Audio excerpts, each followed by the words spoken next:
Hello viewers, ಹೇಗಿದ್ದಾರೆ ಎಲ್ಲರೂ? ನಾನಂತೂ ಸೂಪರ್ ಆಗಿದ್ದೀನಿ. ನೀವೆಲ್ಲರೂ ಸೂಪರ್ ಆಗಿದ್ದಾರೆ ಅಂತ ಭಾವಿಸ್ತಾ ಇವತ್ತಿನ ಕಂಟೆಂಟ್ ಸ್ಟಾರ್ಟ್ ಮಾಡೋಣ. ನೀವು ಹೋದ್ ಪಾರ್ಟಿಗೆ ತೋರಿಸಿದ ಸಪೋರ್ಟಿಗೋಸ್ಕರನೇ ಇವತ್ತು ಅದರ ಪಾರ್ಟ್ 2 ಮಾಡ್ತಿದ್ದೀನಿ. ಇವತ್ತಿನ ಟಾಪಿಕ್ ಬಂದು ಹಾರರ್ ಮೂವೀಸ್ ಪಾರ್ಟ್ 2. ನನಗೆ ಶೀತ ಇರೋದ್ರಿಂದ ನನ್ನ ವಾಯ್ಸು ಒಂಥರ ಬರುತ್ತೆ. ದಯವಿಟ್ಟು ಸ್ವಲ್ಪ ಅಡ್ಜಸ್ಟ್ ಮಾಡ್ಕೊಡಿ ಅಂತ ಹೇಳ್ತಾ ಈ ವಿಡಿಯೋನ ಸ್ಟಾರ್ಟ್ ಮಾಡ್ತೀನಿ. ಮನುಷ್ಯನಿಗೆ ಕೆಲವು ವಿಷಯಗಳು ಕಂಡ್ರೆ ಭಯ ಇರುತ್ತೆ. ಕೆಲವ್ರಿಗೆ ಕತ್ಲೆ ಕಂಡ್ರೆ, ಕೆಲವ್ರಿಗೆ ಸೋಲ್ನ ಕಂಡ್ರೆ, ಅಂಡ್ ಇನ್ನ ಕೆಲವ್ರಿಗೆ ಈ ಭೂತ ಪ್ರೇತ ಆತ್ಮ ಅನ್ನೋ ವಿಷಯಗಳನ್ನ ಕೇಳಿದ್ರೇನೆ ಭಯ ಆಗುತ್ತೆ. ಕೇಳಿದ್ರೇನೆ ಭಯ ಆಗೋ ಇಂಥ ವಿಷಯಗಳನ್ನ ಇಟ್ಕೊಂಡು ಕೆಲವು ಡೈರೆಕ್ಟರ್ಸ್ ಆಡಿಯನ್ಸ್ನ ಎಂಟರ್ಟೈನ್ ಮಾಡೋಕ್ಕಿಂತ ಮೂವಿಗಳನ್ನ ತೆಗೆದಿದ್ರೆ ಅದನ್ನ ನೋಡೋಣ ಬನ್ನಿ. First in the list is 6 - 5 = 2. ಕನ್ನಡದಲ್ಲಿ ಬಂದಂತಹ ಸ್ಟಾಕ್ ಫುಟೇಜ್ ಮೂವಿ. ನಾನಂತೂ ಇದನ್ನ ರಿಯಲ್ ಇನ್ಸಿಡೆಂಟ್ ಬೇಸ್ಡ್ ಅಂತ ಎಕ್ಸ್ಪೆಕ್ಟ್ ಮಾಡಿರಲಿಲ್ಲ, ಬಟ್ ಇದು ರಿಯಲ್ ಇನ್ಸಿಡೆಂಟ್ ಬೇಸ್ಡ್. ಟ್ರೆಕ್ಕಿಂಗಿಗೆ ಅಂತ ಹೋಗೋ ಒಂದು ಫ್ರೆಂಡ್ಸ್ ಗ್ರೂಪ್ ಹೇಗೆ ದೆವ್ವದ ಕೈಯಲ್ಲಿ ಕೊಲೆ ಆದ್ರು ಅನ್ನೋದೇ ಈ ಮೂವಿಯ ಸ್ಟೋರಿ ಆಗಿತ್ತು. ಈ ಮೂವಿ ತುಂಬಾ ಹಾರಿಬಲ್ ಆಗಿದ್ರು ಕೂಡ ನನಗೆ ಅಯ್ಯೋ ಪಾಪ ಅನ್ಸಿದ್ದು ಅದರಲ್ಲಿ ಹೋದಂತ ಆ ಫ್ರೆಂಡ್ಸ್ ಗ್ರೂಪ್. ಅದರಲ್ಲೂ ಇದು ರಿಯಲ್ ಇನ್ಸಿಡೆಂಟ್ ಬೇಸ್ಡ್ ಅಂತ ಗೊತ್ತಾಗದ್ಮೇಲಂತೂ ನಂಗಂತೂ ತುಂಬಾನೇ ಬೇಜಾರಾಗೋಯ್ತು. ನಿಜ ಹೇಳ್ತೀನಿ, ಈ ಮೂವಿನ ಒಬ್ಬರೇ ಕುತ್ಕೊಂಡು ನೋಡೋಕೆ ತುಂಬಾನೇ ಭಯ ಆಗುತ್ತೆ. ಯೂಟ್ಯೂಬ್ ಅಲ್ಲಿ ಅವೈಲೇಬಲ್ ಇದೆ, ದಯವಿಟ್ಟು ಒಂದ್ಸಲ ಟ್ರೈ ಮಾಡಿ ನೋಡಿ. ದಯವಿಟ್ಟು ವೀಕ್ ಹಾರ್ಟೆಡ್ ಪೀಪಲ್ ಈ ಮೂವಿನ ನೋಡ್ಬೇಡಿ. Second in the list is Kataka. ಈ ಮೂವಿ ಕೂಡ ಕನ್ನಡದಲ್ಲಿ ಬಂದಂತಹ one of the best horror movie. ಏನು ತಪ್ಪು ಮಾಡದೇ ಇರುವಂತ ಒಂದು ಫ್ಯಾಮಿಲಿ ಒಂದು ಬ್ಲಾಕ್ ಮ್ಯಾಜಿಕ್ ಸುಳ್ಳಿ ಸಿಗಾಕೊಂಡು ಹೇಗೆ ಹೊರಗಡೆ ಬಂತು ಅನ್ನೋದೇ ಈ ಮೂವಿಯ ಪ್ಲಾಟ್ ಸ್ಟೋರಿ. ಪರ್ಫಾರ್ಮೆನ್ಸ್ ವೈಸ್ ಎಲ್ಲರೂ ತುಂಬಾನೇ ಚೆನ್ನಾಗಿ ಆಕ್ಟ್ ಮಾಡಿದ್ದಾರೆ. ಸನ್ ನೆಕ್ಸ್ಟ್ ಅವೈಲೇಬಲ್ ಇದೆ, ದಯವಿಟ್ಟು ಮಿಸ್ ಮಾಡದೆ ಇದನ್ನ ನೋಡಿ. And next in the list is Darna Zaroori high.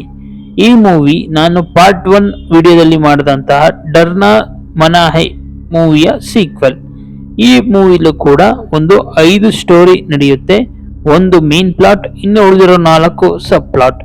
ಒಂದೊಂದು ಪ್ಲಾಟ್ ಸ್ಟೋರಿ ಕೂಡ ತುಂಬಾನೇ ಹಾರಿಫೈ ಆಗಿದೆ. ಅಂಡ್ ಇದನ್ನ ದಯವಿಟ್ಟು ನಿಮ್ಮ ಮಕ್ಕಳಿಗೆ ತೋರಿಸ್ಬೇಡಿ. ಯಾಕೆ ಅಂತಂದ್ರೆ ದೊಡ್ಡೋರ್ಗೆ ತುಂಬಾ ಭಯ ಬೀಳಿಸುವಂತ ಈ ಮೂವಿ ಇದು. ಚಿಕ್ಕವ್ರಿಗೆ ಇನ್ನೂ ತುಂಬಾನೇ ಭಯ ಬೀಳಿಸುತ್ತೆ. ಆಕ್ಟಿಂಗ್ ವೈಸ್ ಎಲ್ಲರೂ ತುಂಬಾನೇ ಚೆನ್ನಾಗಿ ಆಕ್ಟ್ ಮಾಡಿದ್ದಾರೆ. ಅಂಡ್ ಸ್ಟಾರ್ಟಿಂಗ್ ಇಂದ ಕ್ಲೈಮ್ಯಾಕ್ಸ್ ವರ್ಗೂ ಫುಲ್ ಸಸ್ಪೆನ್ಸ್ ಎಲ್ಲ ಇರುತ್ತೆ.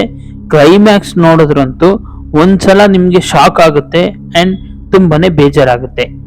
ಈ ಮೂವಿ ಕೂಡ ಯೂಟ್ಯೂಬ್ ಅಲ್ಲಿ ಫ್ರೀ ಆಗಿ ಅವೈಲೇಬಲ್ ಆಗಿದೆ, ದಯವಿಟ್ಟು ಮಿಸ್ ಮಾಡದಲ್ಲ ಇದನ್ನ ನೋಡಿ. And next in the list is Phoonk. 2008 ಅಲ್ಲಿ ನಮ್ಮ ಕನ್ನಡದ ಕಿಚ್ಚ ಸುದೀಪ್ ಅವರು ಬಾಲಿವುಡ್ಗೆ ಡೆಬ್ಯೂಟ್ ಮಾಡಿದಂತಹ ಮೂವಿ ಇದು.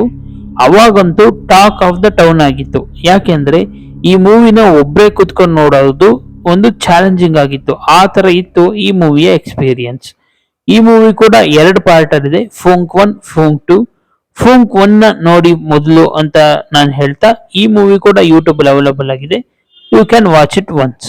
And last in the list is 1920. Bollywood ಅಲ್ಲಿ ಬಂದಂತಹ 1920 ಫ್ರಾಂಚೈಸಿನೇ one of the best movie ಅಂತಂದ್ರೆ ಅದು ಈ ಫ್ರಾಂಚೈಸಿಲಿ ಬಂದ ಫಸ್ಟ್ ಪಾರ್ಟ್ 1920. ಅಷ್ಟೆಲ್ಲ ಹೇಳಿದಾರ, ಫಸ್ಟ್ ಇಸ್ ಆಲ್ವೇಸ್ ಬೆಸ್ಟ್ ಅಂತ. ಸ್ವತಂತ್ರಕ್ಕಿಂತ ಮುಂಚೆ ಅಂತರ್ಜಾತಿ ವಿವಾಹ ಆಗಿರೋ ಒಂದು ಜೋಡಿ ಒಂದು ಬಂಗ್ಲೆಗೆ ಬರ್ತಾರೆ. ಆ ಬಂಗ್ಲೆಲಿ ಒಂದು ಆತ್ಮ ಇರುತ್ತೆ. ಅದ್ ಏನಾಯ್ತು, ಅದ್ ಯಾಕೆ ಇವ್ರಿಗೆ ಕಾಟ ಕೊಡ್ತು ಅಂತ ತಿಳ್ಕೊಬೇಕು ಅಂದ್ರೆ ಈ ಮೂವಿನ ನೀವು ಒಂದ್ಸಲ ನೋಡಿ. ನಾನು ಆಗ್ಲೇ ಹೇಳಿದಾಗೆ ಈ ವಿಡಿಯೋದ ಉದ್ದೇಶ ನಿಮ್ಮನ್ನ ಭಯ ಬೀಳಿಸೋದಲ್ಲ. ಹೇಗೆ ಸಂತೋಷ ದುಃಖ ಅನ್ನೋದು ಮನುಷ್ಯನಿಗಿರೋ ಫೀಲು, ಭಯ ಅನ್ನೋದು ಮನುಷ್ಯನಿರೋ one of the negative feel. ಆ ನೆಗೆಟಿವ್ ಫೀಲ್ ಇಂದ ನಾವೆಲ್ಲ ಹೊರಗಡೆ ಬರ್ತಾ ನಮ್ಮ ಲೈಫಲ್ಲಿರೋ ಚಾಲೆಂಜಸ್ ನ ನಾವು ಗೆಲ್ತಾ ನಮ್ ಗೋಲ್ ನಾವು ಅಚೀವ್ ಮಾಡಬೇಕು ಅನ್ನೋದೇ ನನ್ನ ಒಂದು ಆಸೆ. ಈ ವಿಡಿಯೋ ನಿಮ್ಗೆ ಇಷ್ಟ ಆಗಿದ್ರೆ ಲೈಕ್, ಶೇರ್ ಅಂಡ್ ಸಬ್ಸ್ಕ್ರೈಬ್ ಮಾಡಿ. ನೆಕ್ಸ್ಟ್ ಕಂಟೆಂಟ್ ಮೀಟ್ ಮಾಡ್ತೀನಿ. ಅಲ್ಲಿವರೆಗೂ ನಾನು ಹೇಳಿರೋ ಈ ಮೂವೀಸ್ನ ನೋಡ್ತಾ ಎಂಜಾಯ್ ಮಾಡಿ. ಟೇಕ್ ಕೇರ್, ಬಾಯ್.